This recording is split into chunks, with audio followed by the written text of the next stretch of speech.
Hi viewers, Eric from BeatSonic. Today we have here 2017 Toyota Mirai, the fuel cell hydrogen vehicle. Very special and rare. And we're going to be installing our BeatSonic IF-02EP Smartphone Mirroring device. Specifically, we're going to be connecting an iPhone 6s, but it's also compatible with Android devices as well. So let's go ahead and get started. The following are the components that's included with the IF-02EP kit. Is everything you see on this side. So we have here the additional iPhone components that we need to purchase separately. And if you wanted to mirror an Android device instead of an Apple device, then you will need to get wireless phone mirroring systems such as the one you see here. This is the one by Netgear. It works great. We have tested it. But unfortunately, there are no wireless mirroring system for iPhones that we could find.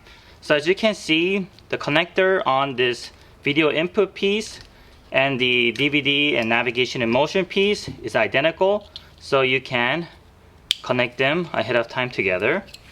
And the other end of the RCA cable is going to connect to this male-to-male joint connector, which is going to be connected to the HDMI to AV adapter.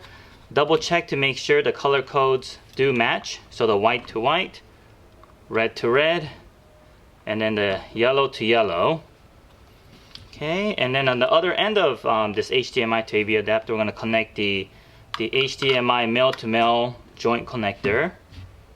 And to power this HDMI to AV adapter, we're going to connect this USB cable to this USB socket, and this USB power is going to be connected on this bullet connectors to red and black to black. And after all the components from the IF-02 is connected, get a hold of the products that you purchased separately. So here's the Lightning AV adapter. The Lightning AV adapter will connect to the other side of this HDMI male connector, which is going to connect to the extension, lightning cable extension cable, because this is too short to be able to route to the inside of the car. The other cable we have here is the lightning charger cable. You simply connect it from the lightning AV cable, and the other end will connect to this USB. Okay, and the only thing left here is just this connector and this connector that is not plugged.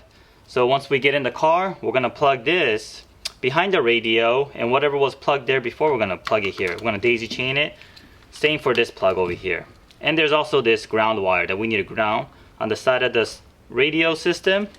And then the button over here, there's an MP and TV. We're going to want to keep it on TV.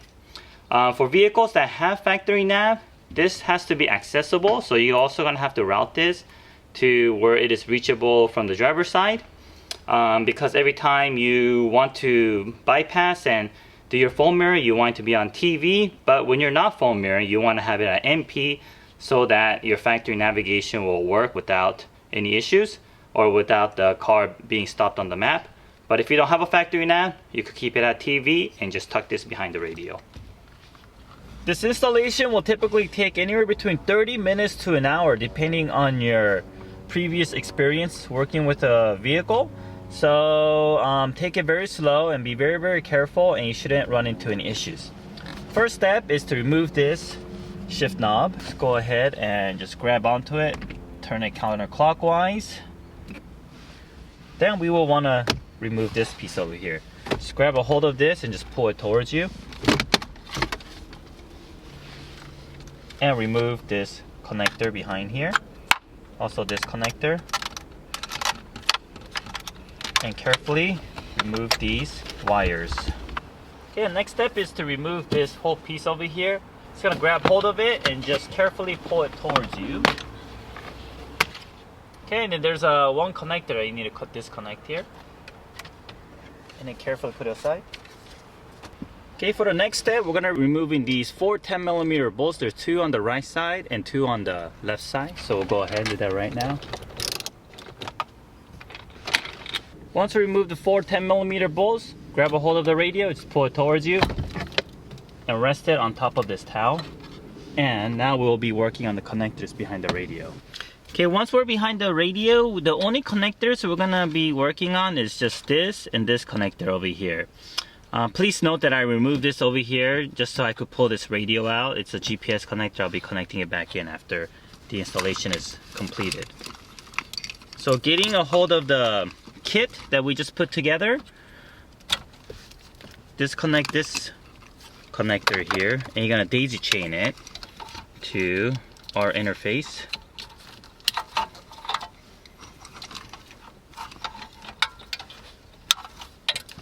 Okay, next you'll be disconnecting this connector down here below. And once again, you'll be daisy chaining our kit.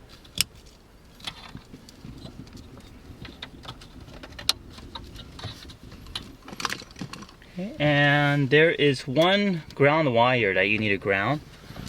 Grab an 8mm socket and we're gonna put it in right here. Now that everything's connected, we're gonna need to route 2 wires to the cockpit, which is this wire here for your video in motion, and also the lightning extension cable that you see over here. We're gonna route it through the left side over here to the footwell on the driver's side. Once these wires are routed through, plug your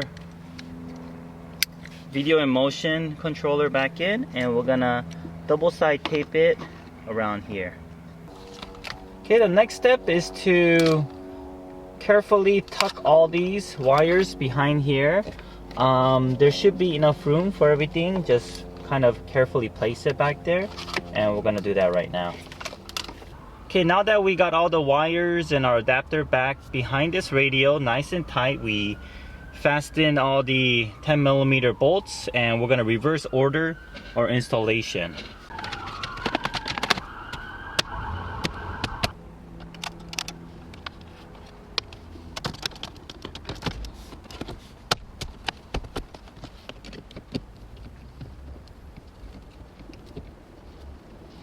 Okay, now that everything's back together, we're gonna test it now, but I advise you guys to test it before you put all the panels back on.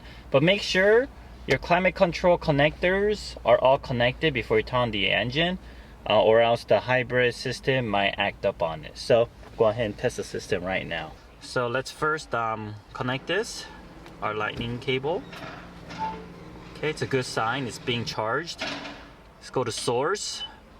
You'll find that you'll see a new icon called AV, and once you click on that, you'll see that your phone is being mirrored onto your screen. First, we want to set up your factory screen so that it utilizes the full entire screen. So you touch the factory screen, go to screen format, and touch stretched, and now you'll see that your factory screen is utilizing the whole entire screen instead of partially as we've seen before. And as you can see here, the phone is being mirrored as it should. Also, the phone is being charged as it should. Okay, one thing to note, your phone is being charged. However, the phone takes a lot of battery just to mirror your phone onto the screen. So the amount of charge you get can sometimes be less than the amount of power that you're actually using. So if you're using application that requires a lot of power, like if you're trying to listen to music and do your Google Maps and your GPS at the same time, your battery level might actually go down. So in order to prevent that, you will want to dim your screen. If that happens, you could dim your phone, but your factory screen's dimness does not get affected. So this is one way to be able to charge your phone and have your battery indicator go up while you are mirroring your phone to your factory screen. But for the most part, you shouldn't run into that issue. And another thing to note is this car here has a JBL with factory navigation, but our smartphone mirroring system is compatible with even the non-JBL and the non-nav. So it's compatible with all the Toyota model trim within the year that's specified in our compatibility list. Alright, well this concludes our installation video. Thank you for watching. If you have any questions, please contact us at info@bsonikusa.com and make sure to subscribe to our YouTube page. Thank you.